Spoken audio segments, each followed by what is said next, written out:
Okay. We're looking at the Unpacking the prompt. Yep, we're unpacking a prompt. It is through conflict that we grow. So as always, we start with the key terms. Here, we've obviously got to look at conflict because it's the context. Oh, there we go. Nice. We need to look at grow. Apparently, we also need to look at we. Yeah, would you say Great. that's it? Perfect. Those are the key ones, really. Mhm. So, Mr. Symons and I have discovered that we both do the same thing, which is we start with questions. So, what sort of questions arise from this particular prompt? You can obviously do this in any order that you want to because it's just planning. We're going to start with this idea of growth or growing. And the question we're going to ask is, what is growth? So what does it actually mean? And how can we actually tell if it's occurred?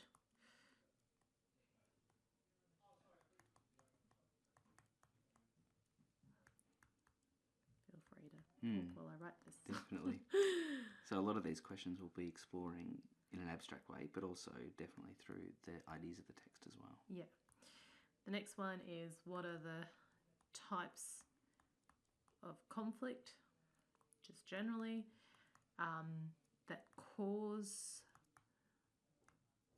or lead to growth? And lastly, well, actually, there's more. Does growth always occur? Yeah. So challenging some of the ideas of the prompt as well, not just following it whole. Yep. And then lastly, who actually grows? And in this prompt, the suggestion is that it's we that grow, but is this society or are we talking about individual growth? Actually, just thought of another one. Yes.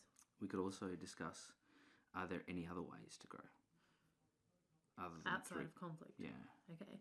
So, how else?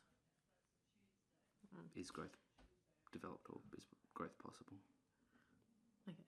No. Is growth possible? Facilitated. Too That's late. a better word. It's done. Okay. It's good. That's good. Great. Okay. So let's start by looking at growth and what it actually means. I'm going to change colour so we know that we're moving on to the next part of planning. I mean, we've got to be realistic, I suppose, in an exam situation or even a SAC situation, that this kind of level of planning is not going to happen. No. So really, this is to give people an idea, or students an idea of the complexity, I suppose, we're looking for in a response. So you don't just look at it and kind of address the first thing that you see, but you actually examine each component of that prompt and then put it all together. Exactly. And a lot of the one of the mistakes that students often make is that they don't look at a prompt and develop the nuance and complexity of the prompt. Yeah. So what I say to my students is that it's really important to get practice doing it with this kind of complexity, Yeah. so that it's easier to do it in a SAC or under time conditions. It's quicker. Yeah. So with growth itself, how would we actually define it? I think possibly it involves that idea of change, Yeah. but also growth probably implicitly entails beneficial change. So change that benefits usually the thing that is growing. Yeah, and I think, I mean, you can look at it also as development. Something that has grown. Something that has gotten better or changed for the better is really what growth is about. So generally speaking, when we look at growth, we're looking at a positive change that's occurred that helps something or someone or society. So growth can be something that only affects you individually. So it's an individual sense of growth. Yep. Or we could be looking at it in terms of society, that it's this shift in how society works. Possibly a slightly related thing that's relevant to Galileo as well is the idea, potentially how does science develop and how is science used. So maybe social knowledge or collective knowledge or... Yeah, or just knowledge. Knowledge. Yeah, so it's kind of about the accumulation and evolution of knowledge. Although I feel like, and I think I should mention it, that's going to be a very obscure sort of thing to discuss. Yes. And I think ultimately the text really focuses on growth in terms of individuals and society. Yep. Should we start with individuals? Great. So at this point, I think it's worth discussing the text because it's a sort of starting point for what you might want to discuss in terms of the context as well. So if we refer to the text...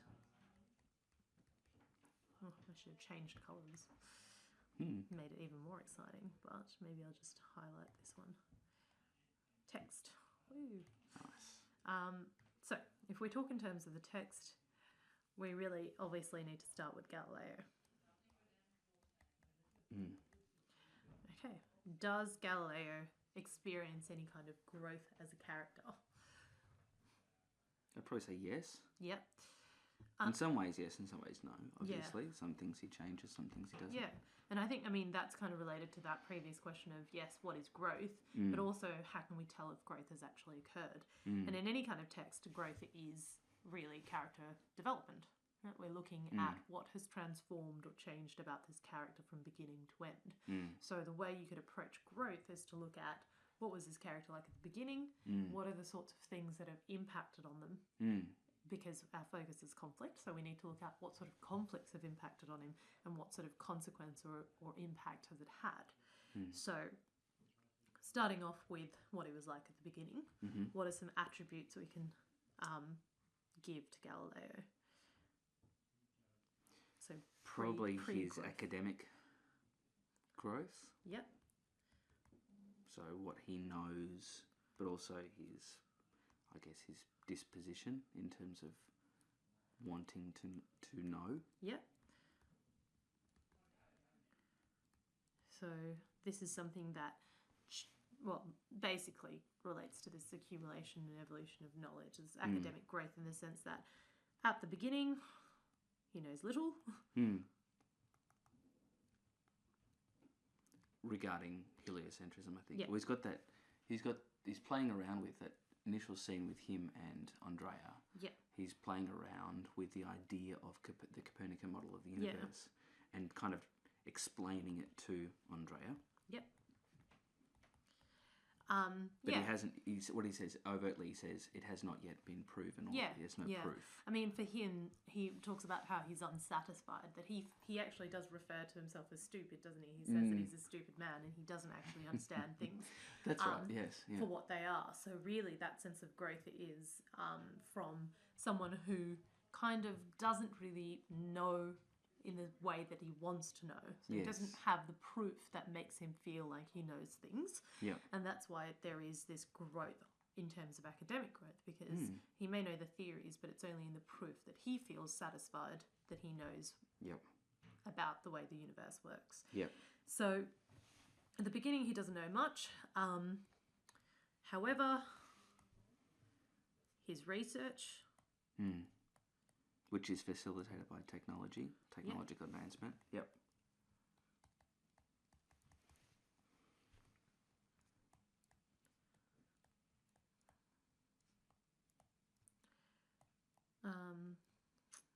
This leads... don't know what happened there. This leads to growth. Great. Okay. What about personal? I'd probably say, this might be wrong, but I don't think he does grow personally. He certainly has the same sense of financial concerns at the start and at the end. He's more stable at the end, but that's his focus. That's he's concerned about his own stability and welfare and personal living conditions. Yeah, but I feel like by the end he has a greater realisation of his own flaws as a human being. So that's I suppose that's how I would see personal growth, that understanding of oneself. So the growth that he experiences is how he actually sits in this world. And I think that's probably the one that relates most to conflict. So while we can talk about academic growth, maybe if we are just discussing what growth is, really conflict itself doesn't exist in that pursuit for growth in terms of academics. Yeah. Right? The conflict comes from his personal growth. Like if it was not for the conflict, if it wasn't for the church rejecting him and his beliefs and forcing him to recant, there wouldn't possibly, and then of course having that internal conflict of whether or not he should recant, he would not have had the personal growth. So in terms of what that personal growth is, I wonder, because I don't think his motivations change. No, but his awareness of those motivations does. And also his awareness of his own position in society changes. Yeah. So perhaps we can call personal growth self-awareness. Yep. And that is, well, what does he actually become aware of? That he does prioritise the needs of the flesh. Yep. Oh, too many E's in there.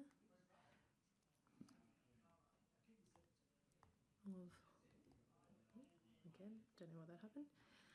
Needs of the flesh, above other higher concerns. Yep. What else does he realise? Or what other awareness does he come to? His social influence, I think. Yep. Where he says that he was never actually in any danger.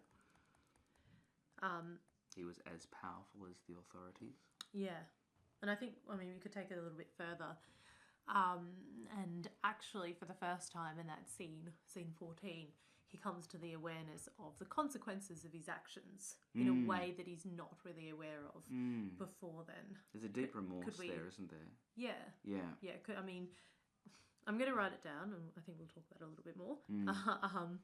So the consequences of his actions. I think... especially what we're doing in class at the moment makes me think about this, that when he initially discovers the way the universe works, he's so wrapped up in his discovery that he doesn't think about the implications whatsoever. But by the end of the text, we obviously see someone who has finally understood that whether it's intentional or not, these have been the consequences of his actions, and that is obviously about how science is now going to be used because of what Galileo did. Yes. And that's clearly Brack's message as well coming through the play. Absolutely. Yeah. So, right, personal growth. Self-awareness, that he does prioritise the needs of the flesh above the higher concerns. His actual awareness of his position in society, and of course the consequences of his actions. Could we say anything else in terms of his self-awareness? What else comes from that? I'm not sure if his relationships change a lot. I mean, Virginia kind of learns to forgive him. But he's still so dismissive of her. Like in that last scene, it's a very, second last scene, it's very similar to how he treats her throughout the play as someone who can't understand. Yes. Which in itself is very interesting. Yeah, absolutely. He never teaches her, really. Yes, and he never gives her a chance either, in spite of her.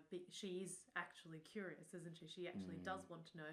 And while he talks about all these higher principles, how, there is this capacity for human beings to reason, he doesn't actually test that out with with his own daughter. Yeah, so... obviously a bit of a tangent there, but still interesting. Okay, so any other types of growth that he experiences? Probably not from an individual point of view. No, I don't think we've missed anything. No. What about society and what's going on in the text? Yeah, that's... So is there actually growth there? I think that's probably the most important thing for Brecht.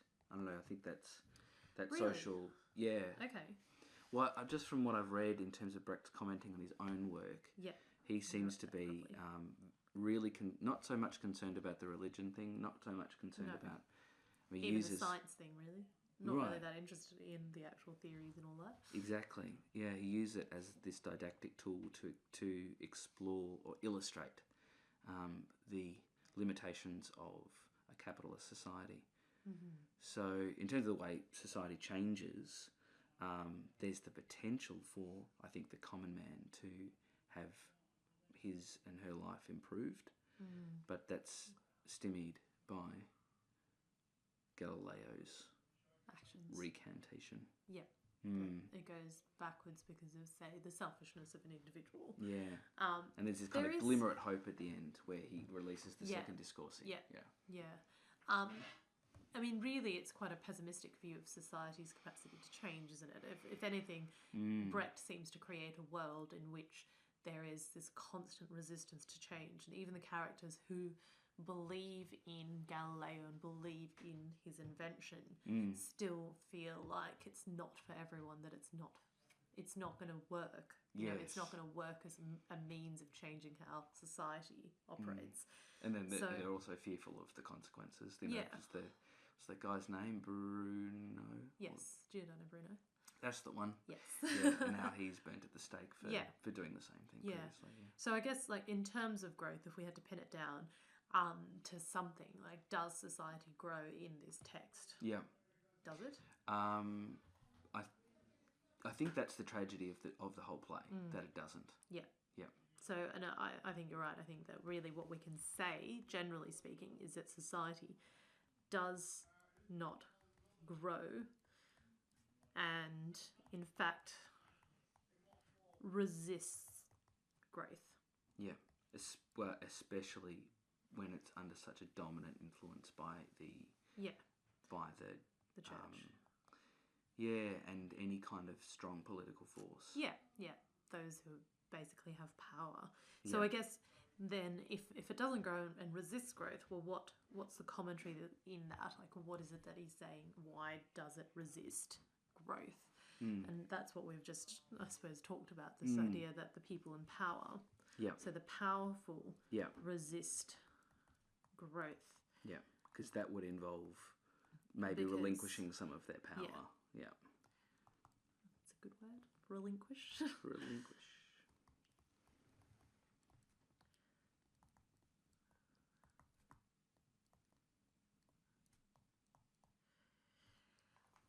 So they don't actually want change to occur. They don't want growth, especially in terms of the people. Yeah. But on the other hand, I think that there's a sort of an acceptance that some things must change, but they want to be in control of it. Yes. And I think that's clearly the case with Barberini, or yes, with that conversation. I can't remember which scene it is. It's towards the end, just before the Inquisition actually happens with Galileo. There's a conversation between the Pope and the Inquisitor about, well, what do we actually do with this problem of Galileo? Because we want what he's come up with, but we don't want him to be admired. So we want to be able to use what he's done, but we don't want to actually give him credit for it or acknowledge that he has anything worthy to say. Yes. And in that scene, there's definitely this idea that change or growth, and it's sort of echoed in, I don't know if it can be echoed, it's reflected in some other scenes earlier as well, that change or growth is acceptable as long as it benefits those who are in power. Yeah, so you get this, they want to use the star charts, but they don't want to accept the theories under which the new star charts are made. Yeah, absolutely. Yeah. And in earlier scenes, the procurator in Venice talks about that as well, this whole knowledge as commodity, that it's only worth something, that whatever you come up with needs to be worth something, it needs to be able to give us some sort of financial benefit. Yeah, so, for a particular class in society. It's not the benefit for the people. Yes. The people don't benefit. It's about a certain group of people. Yeah. Those who are in power. Is that the bourgeoisie? Is that? Yeah, I mean, the difficulty with Brecht writing in this period is that the bourgeoisie themselves were not the bourgeoisie of communism. Yes. Right? I mean, that's the issue, that he's writing in a period that's a feudal system, that has a hierarchical system that's based on religious authority more than anything. I mean, we're not talking about money. Even though money allows you to accumulate power, it doesn't necessarily mean that only the people who have money can be powerful, which is really the difference between the 19th century, I suppose, and capitalism and what's happening in Life of Galileo. So it's difficult to draw a direct parallel. Yes, I think so, and I think the Brecht does it sometimes a little bit artificially as well, and that's why we have those inconsistencies between, if you call the procurator a bourgeoisie because he's concerned with commercial trade in Venice, right. then why are characters like Varney, who are very similar, who have mercantile interests, why are they considered to be acceptable? Yes. In their pursuit of the same type of knowledge, So why is that? Sorry. Yeah. Well, it seems much more clear just to articulate them for what they are. So business owners, and I like your term there, mercantile interest, those with mercantile interest, and with particular agendas. So different people within that caste have different agendas. Yeah. So I think that, it's trying to make something that's so typical of the 19th and 20th century fit into a very different era, and you're obviously going to have problems with doing that as a writer anyway. Yeah. Which is probably what we're seeing in Life of Galileo. It doesn't mean that it doesn't make sense, but it's always the issue of looking through that lens. That you're always going to have exceptions or problems with how that works. Yeah. I think we should cut most of our conversation about Marxism, but anyway. Okay, back to growth, back to society and all that sort of stuff. Okay, so society doesn't grow and in fact resists growth. The powerful resist growth because it involves relinquishing power. Change or growth is acceptable as long as it benefits those in power. And I guess this is definitely what Galileo is saying. And we can see that through the different aspects of the text and in different scenes and different characters. Yeah. So in terms of growth, I think that pretty much covers what the text is saying. Yeah. Going back to the questions. Yeah. Types of conflict that cause or lead to growth. I would say with this one, it's actually better to start with the text. So instead of just thinking about types of conflict, it's probably better to go, well, what does the text say about the conflict that does lead to the growth that we've mentioned? Yeah. And then think about other types of conflict and how they might be relevant. Would you agree with that? Yeah, start us off. Okay. So now we're looking at conflict. And remember always that this is about encountering conflict. So in this particular prompt, the prompt is actually suggesting, that's not a word. The prompt is suggesting that when we encounter conflict, we grow. Yes. Right? That's basically what's happening. When we come across or we face some kind of conflict, we actually grow. Yes. So that's why we are looking at both parts of this, the consequences as well as when you actually encounter conflict. So if we're going back to the text for this. Okay, the types of conflict that actually lead to growth. Nope, that didn't do anything. Nope, still not doing anything. Whoops.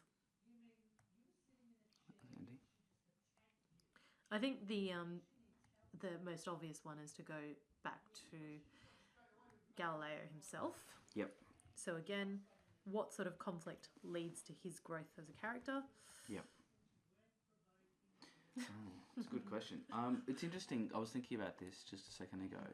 We don't see him engage in a moral dilemma. We never see him wrestle morally. Yeah. And there's two stages, I think, which he does. There seemed to be a change. Yeah. So one is the enthusiasm that he has prior to the Inquisition, and then obviously the bells tolling. Yes. So all of that happens off stage, and we will see we see the consequences of his thought process and his wrestling with that dilemma, but we never see the dilemma itself. The other one, I think, is the years down the track, just before, in between scenes 13 and 14, where we can see in 14 he has come to some kind of moral understanding. And has begun almost trying to do penance for his mistake in writing the second discourse by candlelight, and destroying his eyes, almost this flagellation Terribly Catholic. Very, very, very Catholic. So in terms of the conflict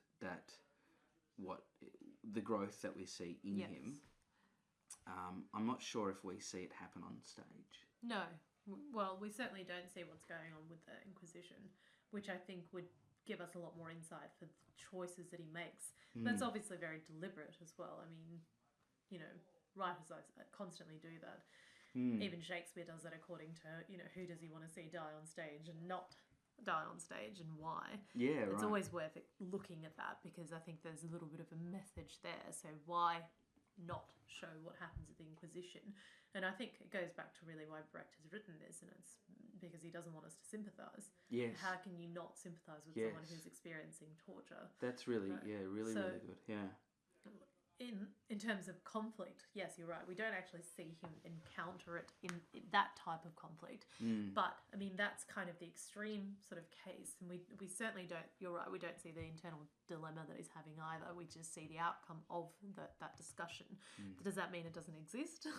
No, we see, it means that it's happened. Yes. And we see the consequences. Yeah. So I think, result. I mean, that particular dilemma is that internal conflict.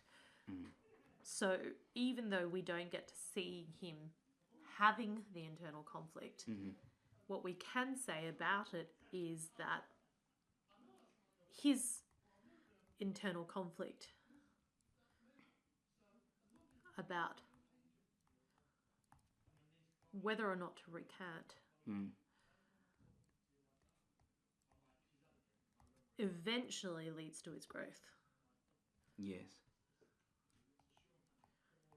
Because he makes the wrong decision. Yeah. And the growth occurs because of that internal conflict. Or because of the wrong decision, that's mean. I'm getting confused now. Of the consequence. Oh, God. Something's happening. Because of the... There we go. We're back. Because of the wrong decision. Yeah. Okay, because he makes it's indirectly, it's indirect result, isn't it? Yeah. So that isn't. It's interesting because growth usually occurs because you're worse off, right? You're suffering in some way, and that's why you change your behaviour. Yes. But actually, the Galileo we see from a material point of view is doing okay. I mean, house arrest back in those days and today is not really that bad. Well, he's sitting there with his wine and he's getting cooked people are giving him geese for some reason. That's right. So things are not that tough. Yeah. And certainly, I mean, just like today, going to jail is a hell of a lot worse than being allowed to stay in your house and what looks like he's allowed to do a lot of things. You know, he basically has a lot of freedom to do what he was doing before, but this time there's a chance that it won't be published, really. So then why does he regret it? That's the kind of conflict that leads to his growth. He regrets it because he realizes that the consequences of his actions have been much further reaching than he was expecting it to be. Exactly, yeah. And it's not, he doesn't change because his material circumstances have changed. Yeah. It's that his optimism about the world of science and the power of truth has been destroyed. Yes. And that is almost just as troubling as if you didn't have a bed to sleep on or you didn't have the geese or whatever. Oh, this is really good. So at the start of the play, he says this kind of idea that the truth will out. Yeah. That who can resist the proof? Like I think he says when he grabs like a pen or a ball or something, he says, how many times can people say that when I drop this thing, it doesn't fall? Yeah. The pebble. And then by the end, he realizes that his actions... So, sorry, beg your pardon. So it's interesting to note then, if he has that sense of optimism, then his recantation, as he experiences it, he's not thinking that it's going to have that much consequence because he believes that science will out. Yeah. He believes that the development will happen in spite of him. Yeah. And in spite of his recantation. Yeah. So because he believes that truth will out. Yeah. Right? But when this doesn't happen... Yeah.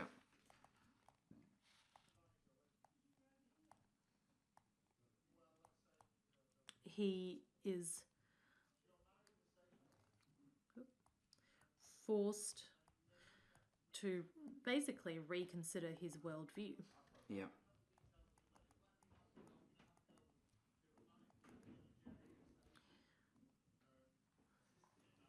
Yeah, I think I found the quote. I think I found it in scene 14. But it's a human race which shambles around in a pearly haze of superstition and old saws, too ignorant to develop its own powers, will never be able to develop those powers of nature which you people are revealing to it.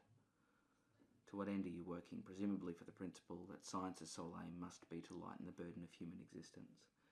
Yes. So the idea there that the self-interested rulers are going to stymie scientific development and technological development unless it leads to their own purpose. Yeah. Yeah. Yeah. Yeah, I guess like looking at conflict is kind of difficult with this topic, this prompt, I should say, because of the fact that the type of growth that occurs is not necessarily what we're expecting to happen. It's almost like Galileo starts off to be a better person than he ends up being in the end, right? Yeah. So you're almost looking at this it's kind of certainly backwards. More idealistic. Yes, yeah, idealistic is probably a better word for it. Person than he ends up being, and slowly what he becomes is probably much more of a realist, which is perhaps more important. I think I was just going to go back to like why Brecht picked Galileo in the first place, and I was reading in that commentary some very interesting things about, you know, what Galileo represented to science according to Brecht. And it is that empirical reasoning, that the reason why Galileo is so important for this story that Brecht is trying to say. I mean, he's not the first person to come up with the Copernican theory, obviously. Copernicus was. He's not actually someone who has had a huge impact like, you know, Edison or even Bell has had on technology. It's really much more about what changed with Galileo, and what changed is the use of proof to substantiate your theories, that you don't just assert whatever you believe, but you actually need to have evidence to support your point of view. Which fits with the Enlightenment and the rise of empiricism. Yeah, exactly. I'm not sure how it relates to growth or conflict, but it was just something that I was thinking about and I thought I'd say. Yeah. But I guess it does, in the sense that, you know, Brecht is trying to do something with this character, right?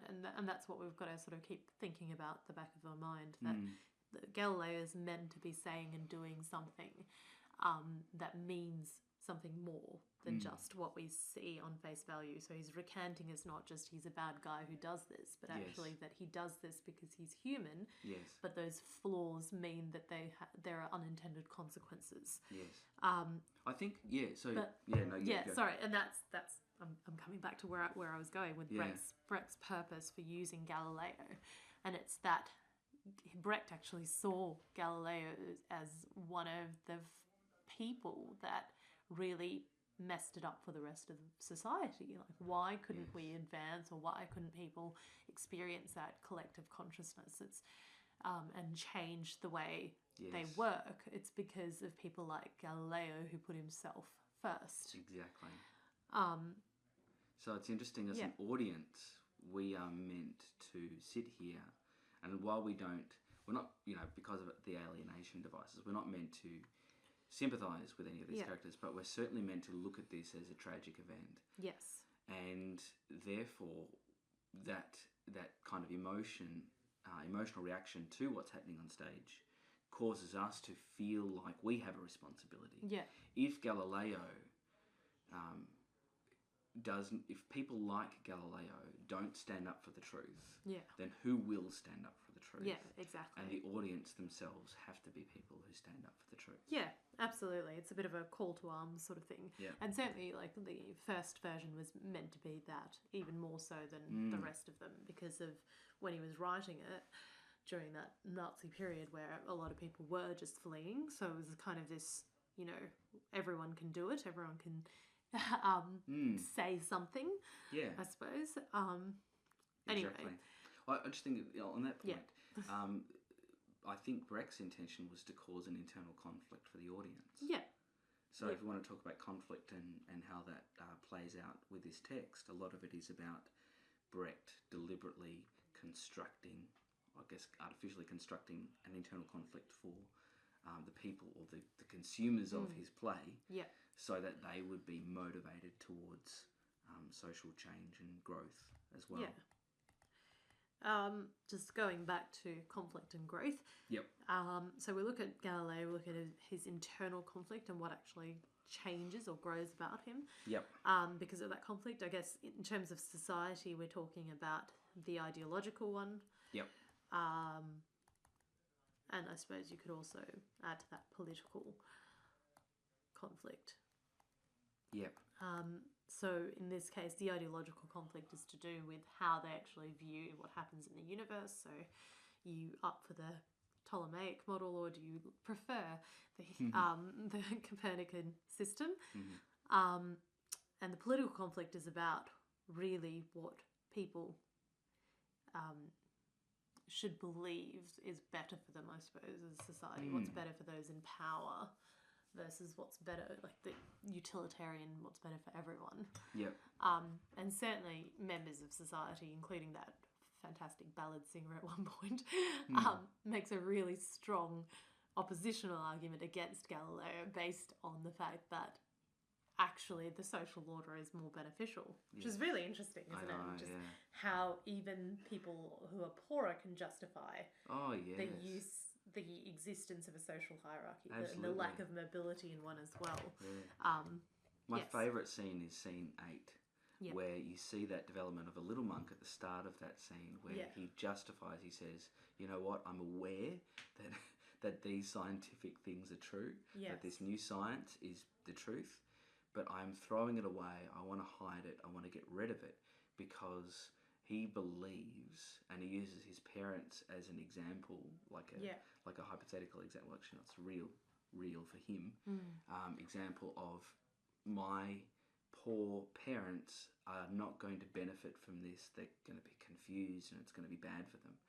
And then through his dialogue with Galileo, by the end, he picks up the notes from the ground and he's ready to embrace.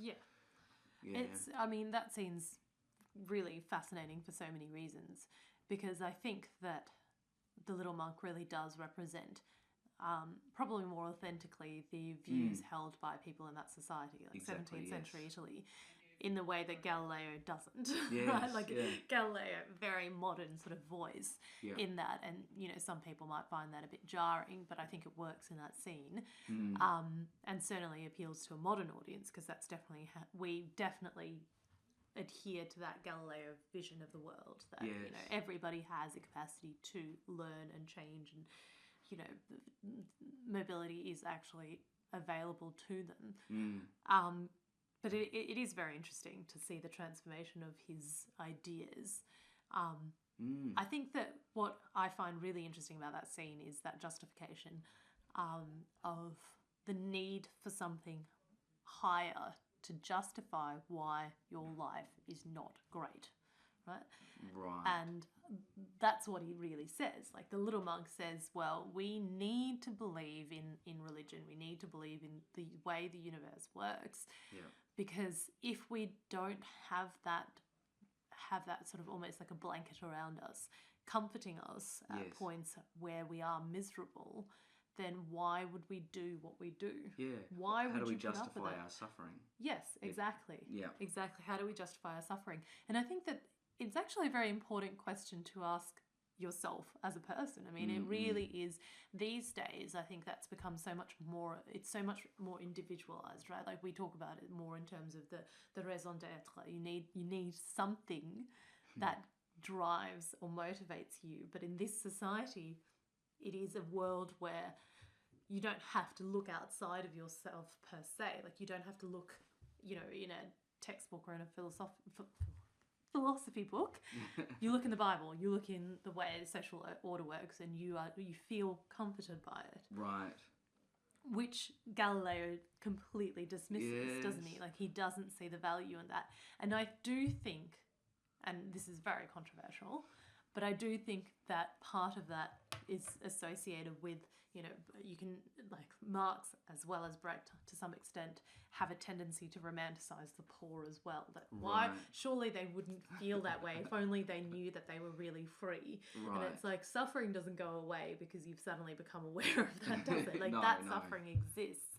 I mean, what what Galileo's discovery, if anything, provides for, which I don't know if it's really explicitly articulated in the text, but I think that if there's value in that knowledge, it's the value that things can change, right? And that's what's important. Knowing that there can be change means that you don't have to suffer forever. Yes, absolutely. Right? You're not stuck in this. Yeah.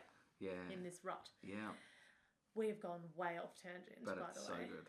It's interesting, but it's not relevant to our prompt, which is very important if anyone is actually listening to this. No, this is good. So it says, okay. Through conflict that we grow. Yes. Well, there's the conflict of that dialogue he has with the little monk. Yes. And the growth that's most significant to Brecht is this social change, the improvement of life for the lower classes. Okay. So absolutely, the growth that happens is through the conflict of conversation, and is developing a class consciousness. So the first step towards growth is realising that it's possible and realising that it's good. So this becoming aware of growth. Yeah. That the potential of growth. Yeah. And and I think that the text sort of ends, like we have talked about how society doesn't grow or change, but I think you mentioned it before, the text ends with this, slight hint that things are going to get better. Yes. And in fact, that's been consistent in the entire play. Like there's constantly references about how this is a new world, that things are changing. Yeah. And even though the powers in charge of this social world haven't necessarily changed, there's still, Andrea has become a scholar. Yes. That in itself is highly significant, isn't it? Yes. I mean, he's had access to education and he's become, adept enough to actually pursue it without a patron or without someone else helping him along the way. Yep. And that's social change too. Yep. That is the ability to move up social ranks. Exactly, yeah. So there are some positives. There are some signs of growth in this society. And he escapes with the discourse. So he runs away. He's got this thing hidden under his lapels or what have you, and makes away with it. And we imagine that this will have a benefit. But that's the foreshadowing of the next development. Yep. We know that the Enlightenment also goes on without Galileo historically. Yeah, of course. So, yeah. But Brecht would say that only because people have championed it. Yeah. So all knowledge requires a human champion. Yes. Or human champions. Yeah. I mean, it's important to remember that this is like just a point in time, isn't it? And there's things that were changing before and they continue to change after. Yes. And in many ways, like the reaction of the church is highly defensive because there has been these, persistent attacks to its stability or its position. And that's why they respond the way that they do. That's why they respond so conservatively. Yep. But again, like I want to remember, I suppose, and I think this should be included in any kind of response, that yes, they respond negatively, they resist Galileo, but they're accepting certain times of change. And even if it is, or they are growing in small steps, and even if it's not the things that Galileo has encouraged them to believe in, they're actually adapting the new ideas to their existing ones. Right. Like they're willing to use those star charts. They're willing to use the telescope. They're willing to use, in spite of them, the change is happening. Yeah, exactly, exactly. And they can't. There's a sense that they can't resist it, even if they wanted to. Yeah. And that's why they don't kill Galileo at all. Like they still value him, even if it's not his knowledge that they completely value. Yeah, exactly. Great. I think we've done a fairly decent job here. Let's zoom out here. This looks fantastic. Sort of all in a slant. Through conflict that we grow. So to recap, I mean, we could talk about we know that it doesn't always occur. We know that it's stymied. Yeah. We know that it's stagnated by the powerful if it doesn't suit their interests. In terms of we're looking there at the individual growth. Yeah, we've talked about individual and society. Society, yep. And the other one to ponder there might be, how else is growth possible? Do we actually need conflict to grow? Is it possible to grow without conflict? The only kind of minor thing I might mention there is in a utopian society, yes, we probably don't need conflict yeah, to grow. Yes. It's probably facilitated in other ways, and Hmm. yeah, but I don't that's know if I even agree with that. I think that like conflict doesn't have to be anything that's that dramatic. It's Right. just something that runs that's not quite right. Like it doesn't sit right in your mind. Yeah. It goes into educational theory, right? Like that students learn, I suppose, when something New. sits uncomfortably with what they know, right? So growth occurs because it is new and it's not necessarily. It's an adding to what they actually pre-existingly thought existed. Yeah. Yeah. Yeah, that's right. So Terrible new turn of phrase. information Yes. confronting the old. Exactly. So Yep. there is, I mean, and that's not a very dramatic thing. It happens all the time. I mean, it's not just it's more valuable when there is that clash of ideas. Yeah. So Or I more almost feel tempted to say that I think growth needs conflict. Right. Yeah. That's It's controversial. absolutist point of view. It's a very absolutist point of view. I mean, if I was writing a response, I would probably stick to the grey area with this because I think context it works better if you do instead of being absolutist in any way. But yes. Okay. So personally, that would be a challenge. Can you find growth that occurs without conflict? It would be a challenge, but it's also something that is not material to the prompt. True. You don't have to do it. You don't. I'd say I wouldn't do it. Wouldn't do it. I'd go that far. Like, I mean, it's Very something good. that's interesting to think about, but is it necessarily relevant? Not helpful. No. Great. No, that's good. Fantastic. Okay. The end. End the transmission. Oh my god, that was so long.